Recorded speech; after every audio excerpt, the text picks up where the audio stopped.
pakaian milenial lifestyle sekarang itu seperti gue, hak mereka mau seperti apa, hak mereka. Tapi satu, kamu boleh seperti apa aja asal jangan menyusahkan orang lain. Nah bener nih, setuju gue. Misalkan orang, lu bayangin orang mau nongkrong seperti ini gayanya, wah hedon nih, parah, kacau, padahal dia...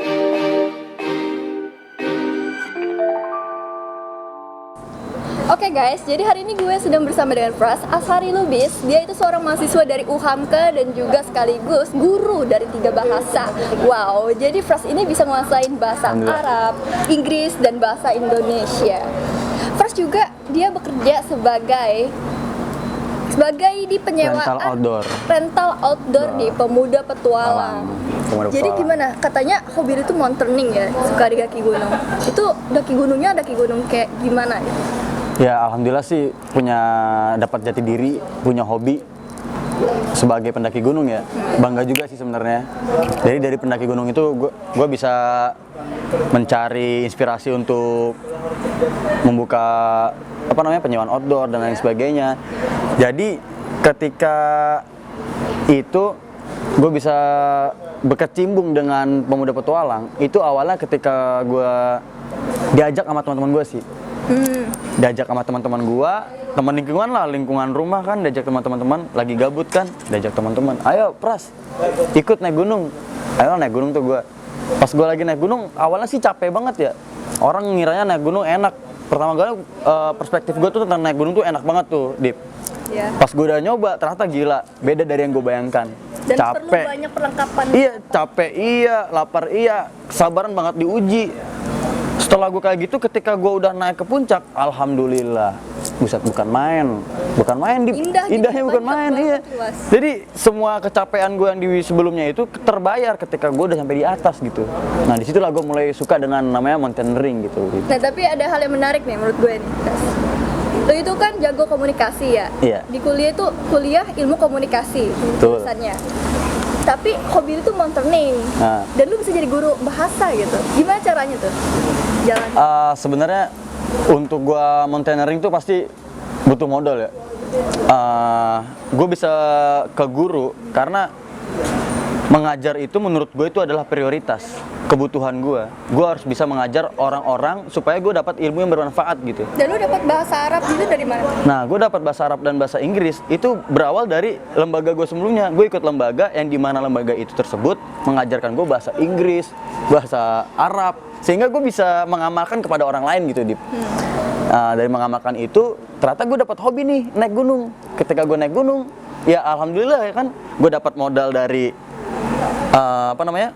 mengajar. Dari modal itu gue bisa menginspirasikan hobi gue menaik gunung gitu. Terus dari pencapaian lo hingga sekarang ini nih bisa 3 bahasa, itu punya pekerjaan, lu merasa bangga gak sih? Atau ini belum cukup nih, lu harus bisa lebih gitu? Waduh, sebenarnya dalam hidup tuh kita nggak boleh merasa cukup ya, harus merasa kurang supaya kita dapat motivasi. Jadi sebenarnya gue tuh bisa membuka rental outdoor, penyewaan, open trip, dan jasa jual beli outdoor itu berawal dari gue dapat motivasi. Ketika gue dapat motivasi, gue dapat inspirasi. Apa inspirasinya? Yaitu gue bisa menjual ini, gue bisa menyewakan ini, bisa memberikan yang bermanfaat kepada orang lain seperti itu, Di. Ya jadi sebenarnya nggak bangga sih, cukup aja gitu. Kalau misalnya gue merasa bangga, gue bakal sombong gitu. Dan kan harus selalu bersyukur lah ya. Syukur, intinya bersyukur, masa kurang. Oke, Pras, lu kan nih kalau bisa dibilang kuliah sambil kerja lah ya. Ya benar. Pasti ada saatnya lu fokus ke pelajaran, ke teman, ke kerjaan lu, keluarga, dan bahkan juga mungkin pacar. Tapi di perkuliahan ini gue lihat lu kayak happy-happy aja gitu, kayak gak punya masalah. Lu imbang gitu keduanya. Biasanya kan orang kalau udah kenal penghasilan, buat apa sih pendidikan? Pasti pendidikan ditinggal. Buat apa kalau misalkan kita nempuh kuliah tapi ujungnya cuma buat kerja? Ya gak sih? Iya benar. Tapi kenapa lu itu kayak jalan aja gitu keduanya? Bisa kebagi waktunya kan? Bisa kebagi. Iya benar. Gini ini, Dip. Jadi kuliah itu adalah prioritas gua. Prioritas, pasti. Dan hobi seperti mendaki gunung, bisnis dan lainnya itu adalah formalitas gue. Nah, alhamdulillah keduanya ini bermanfaat. Prioritas gue yang gue berkuliah itu kan bermanfaat, gue dapat ilmu kan. Dan gue mendaki gunung dan mengajar itu kan formalitas, itu juga bermanfaat bagi orang lain kan. Nah, dari situlah gue kan agak gimana ya, suka gitu dengan keduanya. Gue bisa membagi waktu. Ketika gue suka dengan sesuatu yang gue sukai, ya gue bakal semangat mengerjakannya gitu kan. Pasti sih. Misalnya lu suka ini nih, berenang, otomatis lu bakal berenang terus kan. Pasti. Misalnya gue suka sama formalitas gue, hobi gue naik gunung. Buset, gue suka naik gunung. Gue suka kuliah, ya gue bakal kuliah. Gue suka dia, ya gue bakal suka dia gitu ya. Siapa tuh? Nggak usah deh. Seperti itu, Dip. Yang intinya kita bisa bagi waktu dan suka sama bidang kita tersebut. Tapi nih, perihal kegiatan lu yang padat ya, kuliah kerja, Ya. ada gak sih titik jenuh? Titik jenuh? Iya. Itu pasti ada, Dip. Jadi ketika gua lagi rajin-rajinnya, ada aja bisikan-bisikan tuh untuk ngajak kita malas tuh pasti ada gitu. Tapi bagaimana diri kita itu bisa jadi motivasi? Kita tuh harus punya motivasi.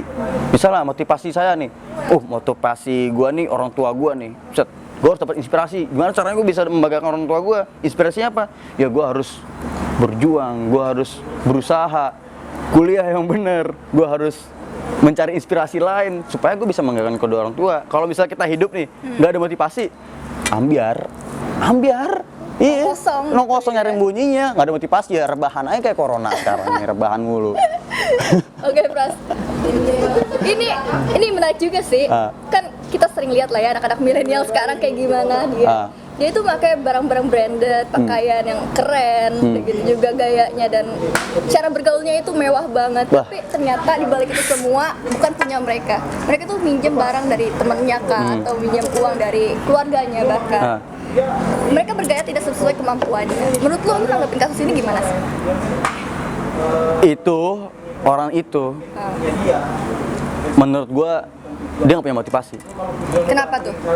Karena kalau misalnya bisa ya, kita kan hidup di zaman milenial nih.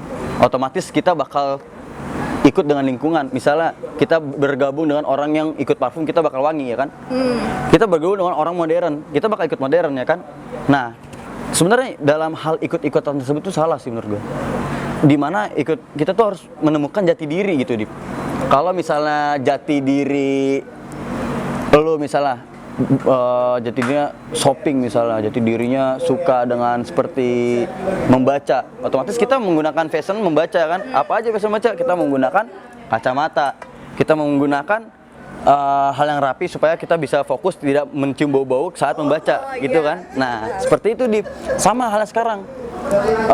Pakaian milenial lifestyle sekarang itu seperti gua hak mereka mau seperti apa hak mereka, tapi satu, kamu boleh seperti apa aja asal jangan menyusahkan orang lain. Nah bener nih, setuju gua. Misalkan orang, lu bayangin orang mau nongkrong seperti ini gayanya hedon nih parah kacau, padahal dia ngutang kan, nyiksa diri sendiri. Iya, dia seneng memamerkan barangnya yang diutangin. Ya belum dibayar nih utang gue, dia enak banget kayak gini, kan usahain kan, buat apa kayak gitu. Tapi nih kalau misalkan dari pengalaman lu sendiri ya di bangku kuliah, kan lu banyak teman kan di kuliah juga. Iya. Itu mereka itu ngajak lu itu kayak gimana gitu gaya bertemannya?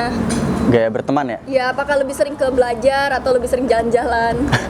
Kalau saya sih, gue tuh lebih suka teman yang suka diajak ngobrol. Ngobrol, kenapa tuh? Karena ketika kita ngobrol, kita tuh selalu dapat ilmu baru. Beda kalau misalnya kita dalam tongkrongan selalu menggunakan HP. Asli, kalau misalnya gue dalam tongkrongan nih, tongkrongan gue misalnya di rumah, itu orang yang megang HP nih misalnya main game, dikacangin. Tapi kan bisa chatan juga dalam HP. Ya kan kita dalam situasi lingkungan ini, Dip. Tatap muka lah lingkungan ya. kita, lingkungan kita, masa kita berinteraksi dengan orang lain, kan ada waktunya sendiri tuh, 24 jam dengan media ya kan. Jarang kita bertemu dengan teman kita, masa kita menggunakan HP gitu kan. Kita sering-sering perbanyak diskusi, pengalaman, penting pengalaman tuh guru terbaik. Misalnya, pengalaman saya gini nih. Wah, boleh juga tuh pengalaman lu, gue ikutin lah. Ya kan dapat ilmu baru. Bisa diskusi nih, gue waktu kuliah dapat ilmu gini, bre. Serius, maksudnya gimana tuh? Dapat ilmu baru, bermanfaat nggak? Bermanfaat banget seperti Terus ada gak sih teman lu yang nanyain, gimana ya cara gue bisa ngasihin penghasilan sendiri atau kerja gitu? Banyak banget, Dip. Temen gue banyak banget yang nanya seperti itu. Tapi pada Om Do, Lah, kenapa dah? Pras, gue pengen banget deh ngasilin duit, pengen mandiri. Nih, gue kasih tau tipsnya. Lu keluar dari rumah, cari inspirasi. Apa hasilnya? Tiduran. Om Do nggak? Ya susah sekarang. Intinya, kalau misalnya kita mau seperti apa, teman-teman semuanya nih, kalau misalnya mau seperti apa, kita tuh harus punya inspirasi sendiri gitu. Inspirasi dari teman, dari dosen, channel lah intinya, channel link, set dah. Misalnya kita ada link dosen, kita dekat sama dosen tersebut, kita bakal dapat inspirasi baru, kita dapat motivasi baru, kita dapat bisnis baru. Siapa tahu dapat mentor kan lebih enak kan. Jangan malah ngejadiin dosen sebagai musuh sendiri. Nah, jangan gue ya. Sebenarnya jangan anggap dosen tuh musuh. Anggap tuh teman, keluarga. Kan ya kali keluarga selalu akrab mulu kan, pasti ada masalah. Sering kan kita dapetin dosen sama kayak keluarga. Saya pernah debatin ini keluarga saya, tapi kita harus rangkul lagi gitu. Bener. Seperti keluarga gitu. Gue punya ini sih satu quotes yang bagus dari salah satu inspirator kita, motivator kita dari Om Deddy Corbuzier. Dia itu berkata, lu itu harus lu harus fokus pada satu titik. Kalau misalkan lu udah fokus terhadap titik tersebut dan udah berhasil menggapai titik tersebut, lu baru bisa fokus ke titik-titik lainnya. Dan titik itu adalah kemampuan yang bisa nganterin lu kepada kesuksesan lu. Kalau lu itu bersungguh-sungguh. Wah, kayak bener gitu. nih. Kuas bagus nih. Jadi intinya kita fokus ke satu titik gitu ya. Iya, itu bener-bener kayak cerminan dari lu banget gitu yang gue lihat. Dan alhamdulillah. Pokoknya terima kasih banget buat Fras yang udah mengisi podcast kita hari ini dan sukses selalu buat kuliahnya, sukses selalu buat pekerjaannya dan Amin. Sekian podcast kita kali ini dan terima kasih dan sampai jumpa.